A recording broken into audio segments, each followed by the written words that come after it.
Мұндағы асфальт соңғы рет осыдан 30 жыл бұрын төселді. Көп уақыт ішінде тұрғындардың мәселесін ешкім назарға алмады. Биыл жергілікті тұрғындардың айы оңынан туып, Мир көшесіндегі 345 және 347 үйдің аулаларында жол жөнделді. Как пошла вот эти отчеты Акима? Бірнеше жыл бойы қала әкімінің есептік кездесуіне қатысып жүрдім. Былтыр шаһар басшысы ойын алаңқайы туралы мәселені шешті. Биыл асфальт төселді.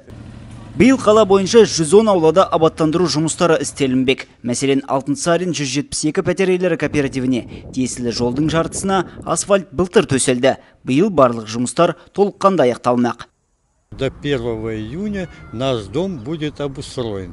То есть заасфальтирована остальная часть двора, контроль будет производиться. Хотим выразить благодарность Акиму города. Большое спасибо ему, что благоустраивает не только дворы, но и город в целом. Ну а за дворы, конечно, отдельное спасибо.